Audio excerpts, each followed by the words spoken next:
We have to deal in things that we're capable of understanding. And then once we're over that filter, we have to have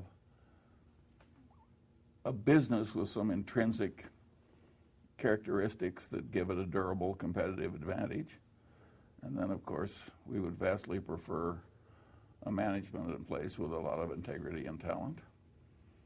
And finally, no matter how wonderful it is, it's not worth an infinite price. So we have to have a price that makes sense and gives a margin of safety considering the natural vicissitudes of life. That's a very simple set of ideas. And the reason that our ideas have not spread faster is they're too simple. The professional classes can't justify their existence if that's all they have to say. I mean, it's all so obvious and so simple. What would they have to do with the rest of the semester? We've always been opportunistic. What does that mean? Well, it's Carlyle. He said, the task of man is not to see what lies dimly in the distance, but do the duty that lies clearly at hand. And we are like Carlyle. Do you see any great duties at hand right now? No, but I think we've been pretty good at grasping things our duty impelled us to grasp, and it's worked way better than master planning. I have a deep distrust of master planning. People get to believing the plan because they created it. So the chaos and what's needed theory is the kind of propensity to disbelieve that by changing your previous conclusions.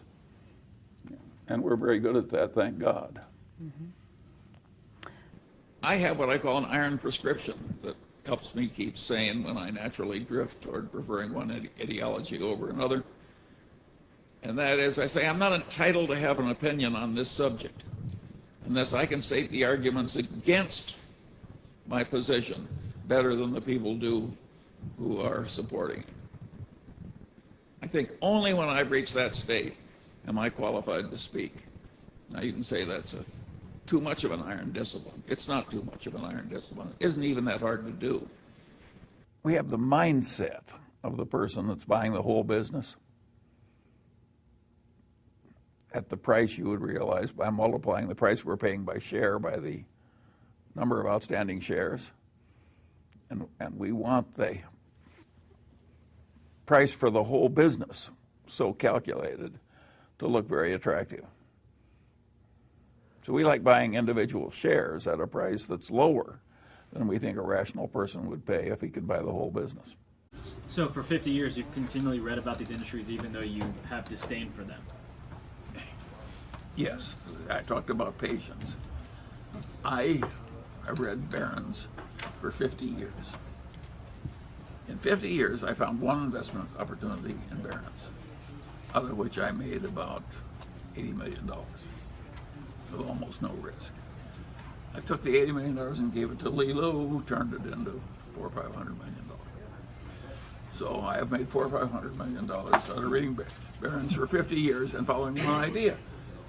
Now that doesn't help you very much, does it? I'm sorry, but that's the way it really happened. If you can't do it, I didn't have a lot of ideas. I didn't find them that easily, but I did pounce on one. Which one was that? Which idea was that? It was a little automotive supply company. Anyway, it was a cigar butt. Is that K&W? No, this was, I've forgotten the name of it, but it was the Monroe shock absorber and all that stuff. The stock was $1, and the junk bonds was paid 11 3/8%, were 35.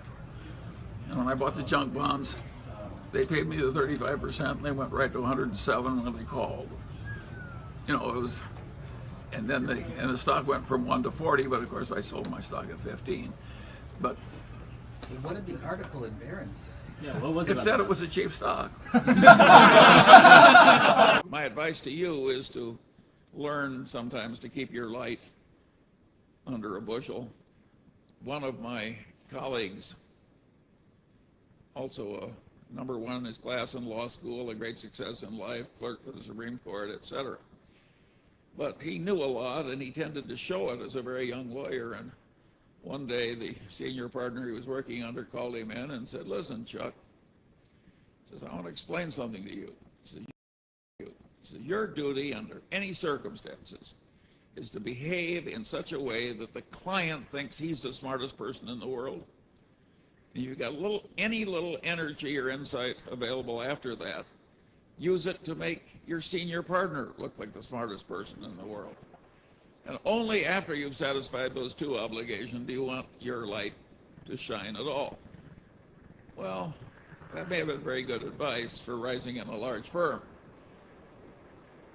It wasn't what I did. I always obeyed the drift of my nature, and if other people didn't like it, well, I didn't need to be adored by everybody. It was succeeding mightily on multiple fronts, and it was cheap in relation to what was plainly going to happen. That was a valuable insight.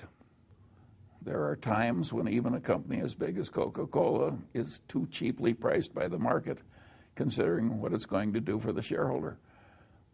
And there are times when we can figure that out, and there are times when we can't. And the times when we can figure it out, we tend to go in heavily. For many, many months, we were buying as much Coca-Cola as we could buy, roughly a third of the volume trading, every day for months. So we were very aggressive in buying into Coca-Cola.